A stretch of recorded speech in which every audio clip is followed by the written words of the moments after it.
Nancy, I very much enjoyed I very much enjoyed your interview with Catherine Hardwick when you talked about the mafia wine. Oh, you saw it? I did. Yes, that was funny.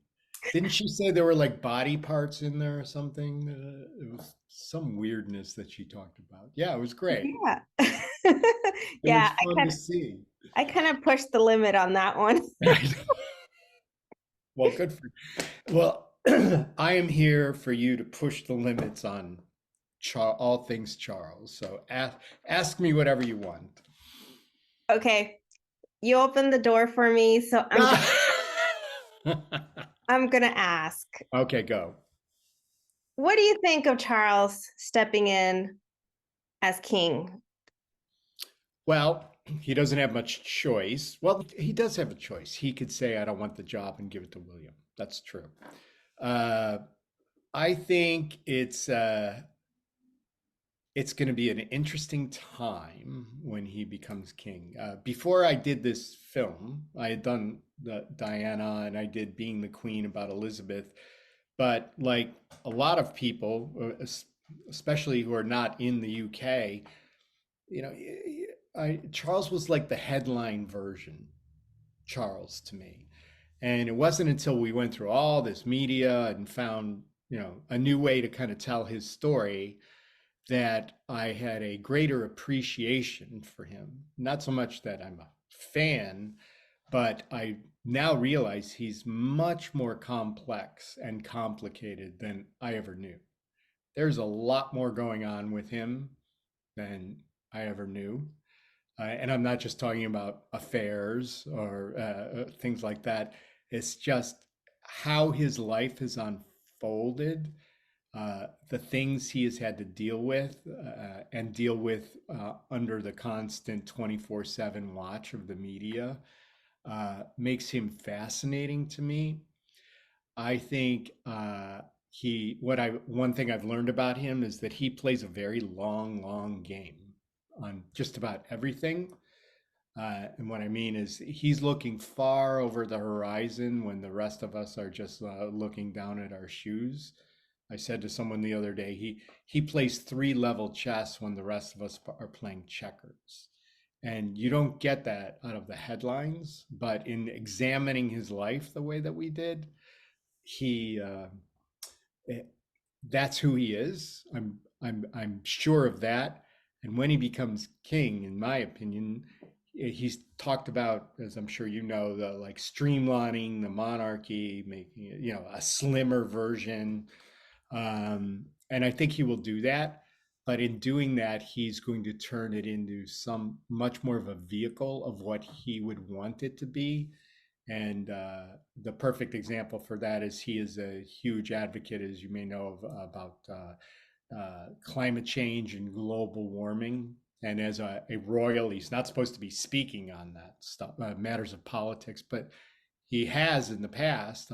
This year was the first year that he was not allowed to speak at the UN climate summit because he's now king.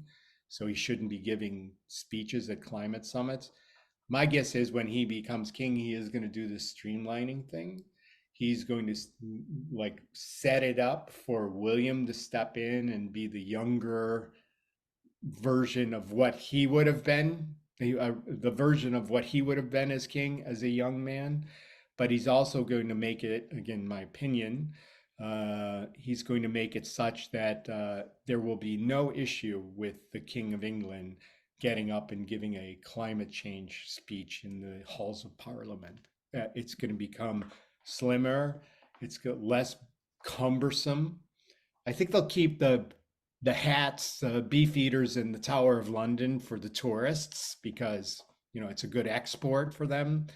But I think how it behaves is going to be sleeker, and he's going to take full advantage of that and kind of uh, the chains of the past. He's going to toss off, and he's going to make it what he wants it to be. That's what I think. You took those words out of my mouth. I do think I'm not a fan of Charles, I'll admit, based on growing up, and my mom was such a fan. And but I do think that he is going to clean up things, polish him a little bit for a good platform for William for a new era type of setup, right? I agree. And uh, I'm trying to imagine that like in my mind's eye, like what it would be. And I can't quite see it. Uh, but my guess is he has a vision of it. Whether it turns out to be exactly what he wants it to be, who knows? But yeah, there are big changes coming. He could have uh, uh, he could have easily. There's a large anti-monarchy movement and has been for a long, long time. What do we need them for? Why do we pay all this money for them? He could have easily said, you're right. Let's shut this thing down slowly, but it's time to let it go. He could have done that. He could be very much like his mother, and keep the walls up and don't complain, don't explain. But that's not who he is. Mhm. Um, I think he's going to change it, and the change in 5 years from now will appear to be radical, but I think he's very smart and calculating, and how he goes about making those changes is going to be incremental, thing little by little by little by little, and then we'll look back in time in a few years and say, "Whoa, how did he pull that off?" And we didn't even notice what was happening. And I look forward to that moment to I be. do too. I do too. I think it's right for him to do that. I think he needs to toss off the vestiges of the past, and I think he now. I don't talk to the guy, but in studying him for our film, I think he sees his role as the hinge between the old, his mom, and the really new, his son William. Mhm. He's the one to make that happen. I enjoyed the documentary. I actually got to see the another side of him. That's where I was like, okay, we definitely need to give him a chance. Exactly. We do. I'm not like approach. It wasn't made in a pro Charles way. It was made like, hey, we're going to show you a bunch of other stuff that maybe you're not familiar with or have forgotten. We really mined a lot of obscure archives to find that material. And I agree with you as, like, hmm, there's a little more there than I realized. And which to me is cool as a filmmaker, is that you're able to like show a person that people think they know and maybe give them a little more insight. They don't have to like them after learning all of this new stuff. They don't have to like Charles. They can still associate with him with Diana and end of story and how he treated her. But it's at least an opportunity. He's going to become one of the most powerful people in the world, in name anyway. And maybe we should all know a little bit more about exactly who this guy is. I agree. I think a lot of us have focused so much on the personal Yes. aspect of his life, like myself, and not giving credit You. to his beliefs and ideas. I mean, the fact that he's about, climate change and, you know, um, education, which, hey, a lot of people don't take that time. Right. Like I didn't know, I knew about the Princess Trust, but I didn't know that since 1976 it had given jobs training to more than 1 million young people. I mean, you know, we have trouble getting 4 interns on our staff for the summer, and it's like 1 million people. Even if 10% of them were greatly affected by that in a positive way, that's 100,000 lives that have been improved because of this Princess Trust that he set up. So credit where credit is due. I mean, he's at least putting some of his energies into things that matter to Mhm. to to everyday people. You know, Yes. and the environmental thing, I did not know. Maybe you did because you're more steeped in this. But the whole investiture thing with when he became Prince of Wales at 19. And he he went up there and he was like dealing with riotous crowds and would walk right into them and charm them. I mean, he had, that takes some guts to do that. And then he goes to college there for a couple of months to learn the language and the history of the place. And he kind of wins them over. And then he does what was fascinating regarding the environment. Then he does this like grand tour of Wales to get to know the people better. And I love that interview with the old farmer that he did. It's like him talking to the old guy. But then he meets a bunch of young people that are out like planting trees, and they're very concerned about the environment. And this is like 1969, and that's where he began his role as an environmentalist. And uh, that was long before a lot of people were talking about climate change and global warming, and he's still talking about it today. It's part of his long game. Not only is he continuing to try and talk about it, but he's going to change how the monarchy can operate in order so that he can talk about it without reservation. So from 19 to what is he, 73? Uh, you know, that's another long game that he's played, and he's finally gotten his way to do what he wants to do regarding the environment. And in this documentary, you also take a good amount of time and talking about growing up and Yes. education, and then how everything kind of like the way he is growing up and actions kind of come from the way he was seen by the Duke. Yes. The I was fascinated by the distant mother. Granted, she's the Queen of England, so she's going to be a distant mother. I'm sure she was loving in her own way when she could be. But then Philip, the father, um, he, you know, imagine it's tough enough being a kid with big ears, and you go where you go to school, they all want to make fun of you or bully you because you're the future king of England. And so Philip sends him off to the Gordonston, some really strict boys boarding school in Scotland, where he goes through all of this abuse.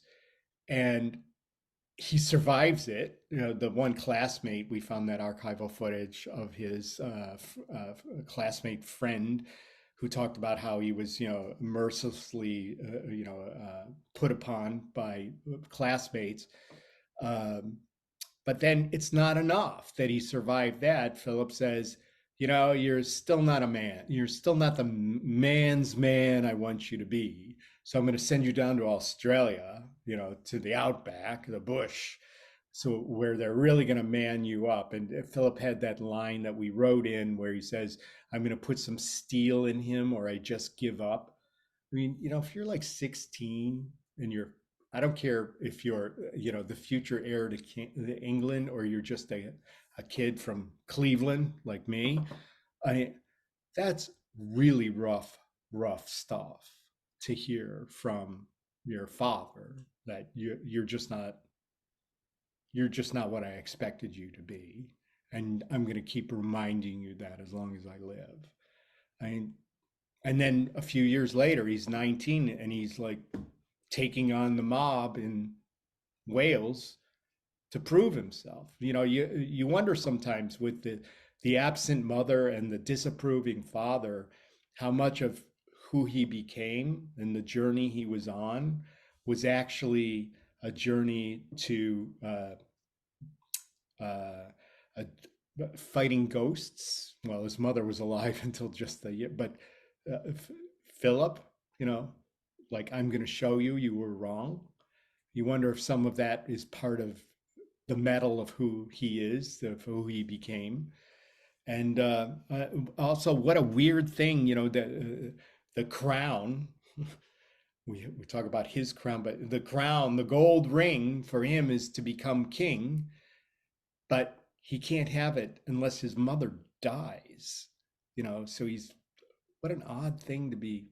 I can't have this lifelong dream. My lifelong dream is predicated upon the fact that my mom has to die. That's a that's another head twist that I don't think people think about.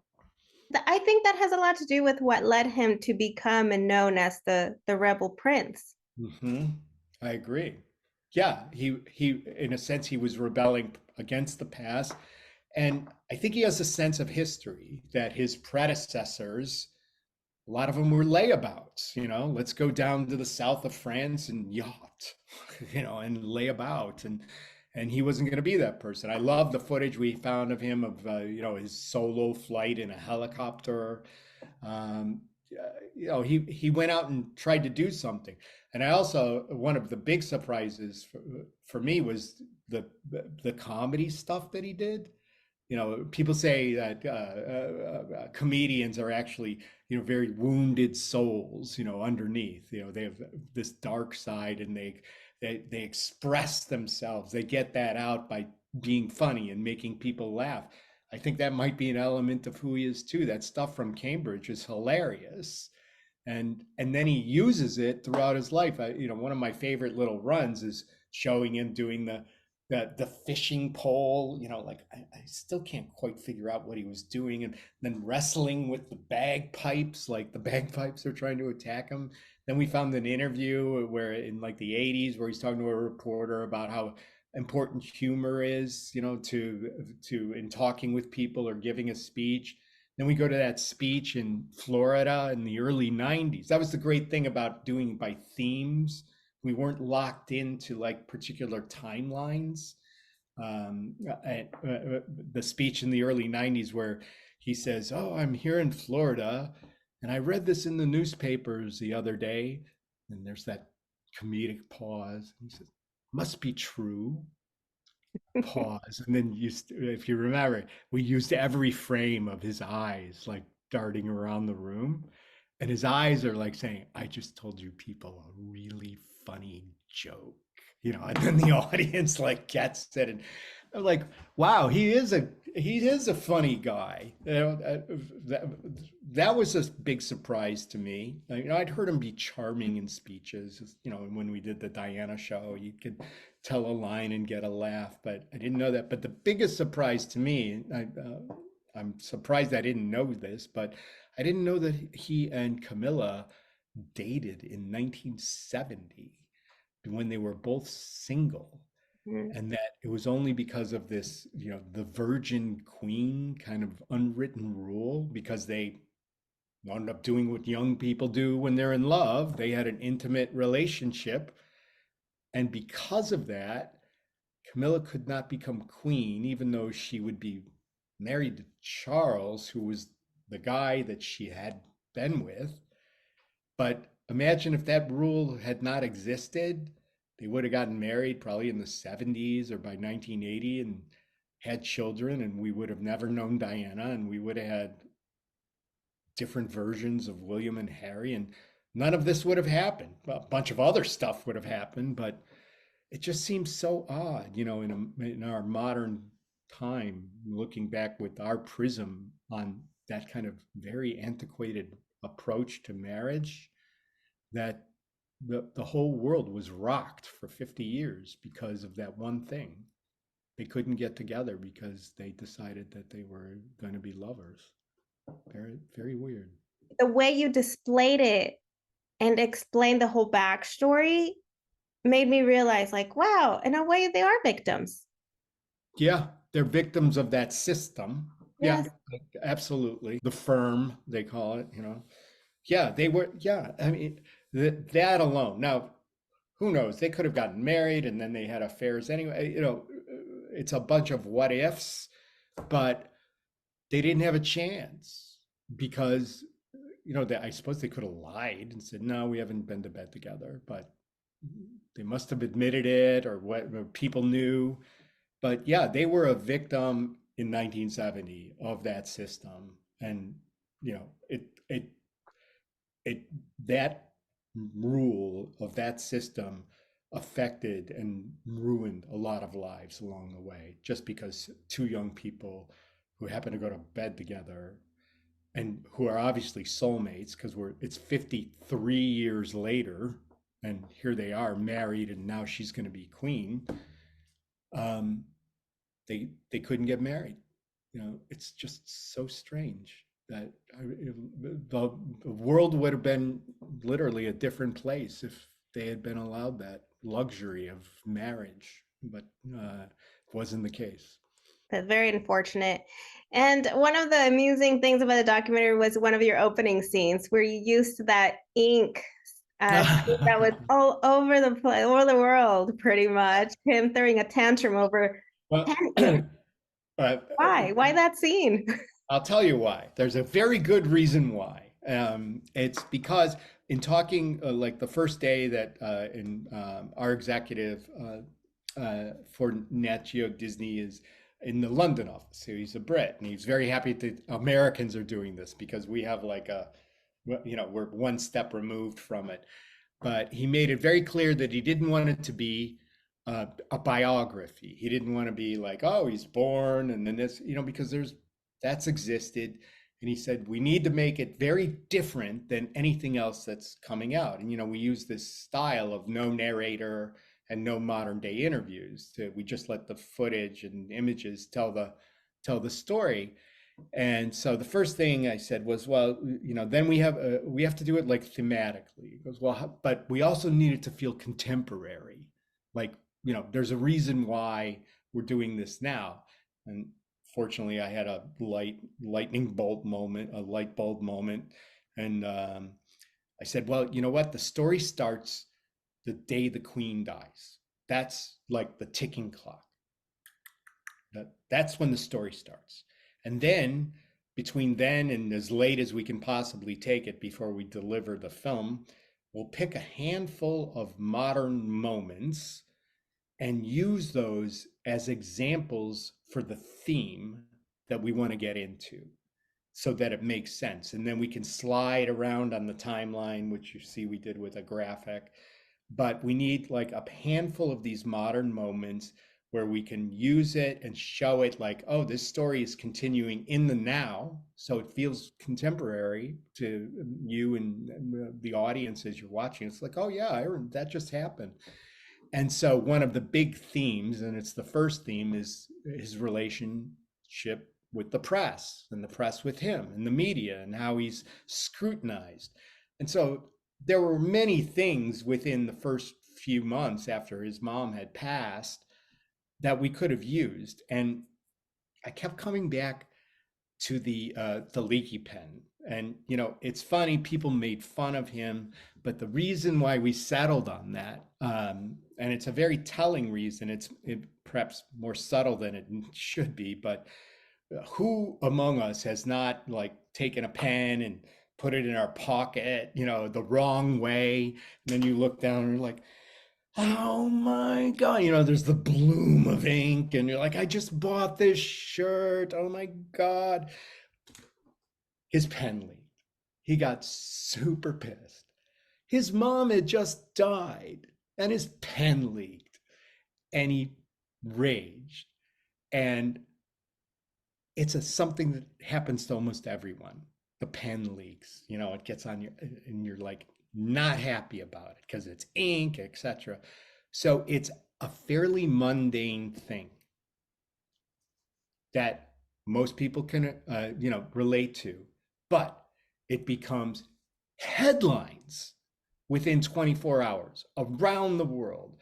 The point being, this guy cannot have a leaky pen without, the tabloids in Britain saying, Charles unfit for the crown because he can't deal with a leaky pen. It was an example in the modern current timeline of something relatively small. It's not like he was launching missiles somewhere. His pen leaked and he got really upset, and he was damned for it. And so for us, it became a way to make him kind of human, to show that even the smallest of things, a leaky pen, will dominate a news cycle for 24 hours because it's Prince Charles. And we use that as an example to show no matter what he does, there are going to be, the eyes of the world are upon him every single second.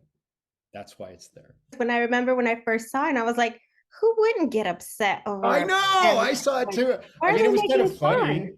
it was funny to see him go like, oh, because he's supposed to be, like the proper gentleman type. But man, I can't tell you how many shirts as a young student in school that I just like, and then you'd have to walk around the rest of the day and look like an idiot. And yeah, it's upsetting when a pen leaks all over you. So that was you picked up on it correctly. That was the purpose of why we chose that and why it's in there first.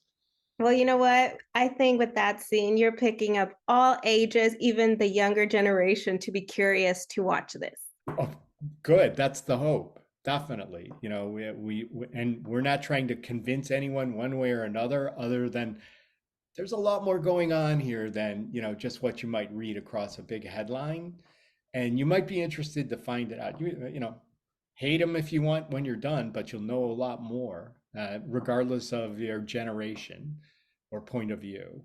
And that was our goal, and I think we did a good job going after it. You did. You changed my mind about how Okay. to see him, and that we do need to give him credit and be open-minded about the change. Yeah.